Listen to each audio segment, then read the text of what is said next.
Hi friends, welcome to my channel. ఈరోజు egg masala curry ఎలా తయారు చేసుకోవాలో ఈ వీడియోలో చూద్దాం. ముందుగా అయితే ఎగ్స్ ఉడకబెట్టుకొని ఒక ప్లేట్లోకి తీసుకుందాం. వాటిని ఈ విధంగా వీడియోలో చూపిస్తున్నట్టుగా ఘాట్లు అయితే పెట్టుకుందాము.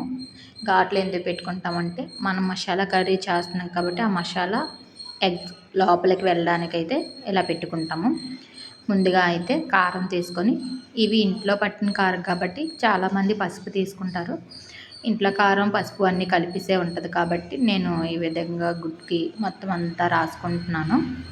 మీకు ఏ విధంగా కావాలంటే ఆ విధంగా పసుపు అయితే పసుపు, లేదంటే ఈ విధంగా ట్రై చేయండి. ముందుగా స్టవ్ ఆన్ చేసుకొని ప్యాన్ పెట్టుకొని ఈ కర్రీకి కావాల్సినంత ఆయిల్ అయితే వేసుకోండి. కొంచెం మసాలా కర్రీ కాబట్టి కొంచెం ఆయిల్ ఎక్కువగానే పడుతుంది కర్రీకి. ముందుగా అయితే ఆయిల్లో ఇలా ఎగ్స్ ఒకదాని తర్వాత ఒకటి ఫ్రై చేసుకుందాము. వీటన్నిటిని బాగా అన్ని వైపులా బాగా వేపుకోవాలి. వీడియోలో చూపిస్తున్న విధంగా బాగా రోస్ట్ చేసుకుందాం. ఎగ్స్ మరీ ఎక్కువగా రోస్ట్ చేసుకున్నా కూడా అంతే, నాకైతే నచ్చదు. మీకు నచ్చితే మీరు ఇంకా రోస్ట్ చేసుకోండి. నాకు ఈ విధంగా సరిపోతాయి అనిపించింది. నేను తీసి పక్కన పెట్టుకుంటున్నాను ఒకదానికొకటి.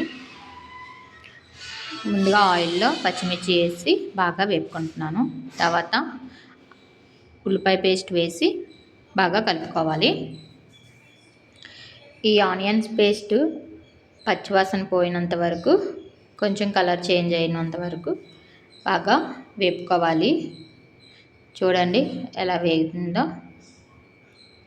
దీన్ని బాగా వేపుకుందాం. వేగడానికైతే కాసేపు టైం పట్టింది. తర్వాత కరివేపాకు వేసుకుందాం. దీంట్లో బాగా కలుపుకొని దీన్ని కాసేపు వేపుకొని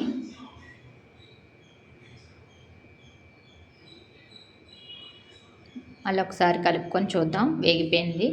తర్వాత అల్లం వెల్లుల్లిపాయ పేస్ట్ అయితే నేను వేసుకుంటున్నాను. వేసుకొని దీన్ని మొత్తాన్ని బాగా కలుపుకోవాలి. అల్లం వెల్లుల్లిపాయ పేస్ట్ బాగా వేగిపోయాక దీంట్లో టమాటా ప్యూరీ అయితే వేసుకుంటున్నాను.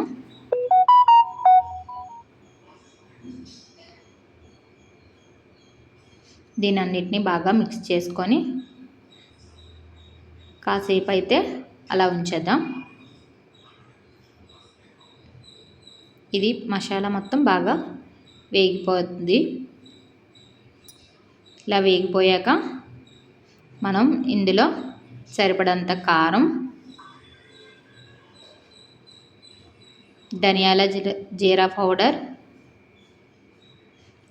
మసాలా పౌడర్, కల్లుప్పు. నేనైతే మా ఇంట్లో కల్లుప్పే ఎక్కువ వాడతాను. మొత్తం అన్నిటినీ బాగా మిక్స్ చేసుకోవాలి.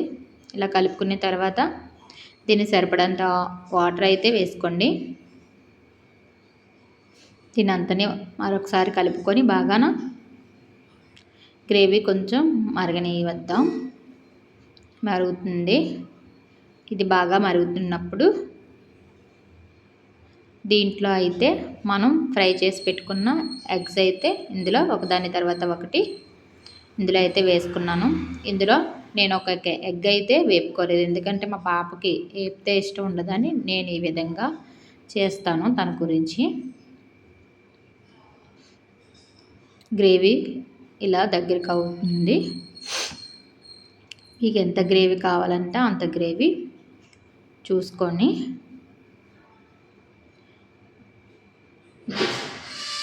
దగ్గరికి అవుతుంది కదా. మీకు కానీ ఈ వీడియో నచ్చినట్టయితే లైక్ అండ్ సబ్స్క్రైబ్ చేయండి ఫ్రెండ్స్. ఫైనల్గా కొత్తిమీర వేసుకొని గార్నిషింగ్ చేసుకొని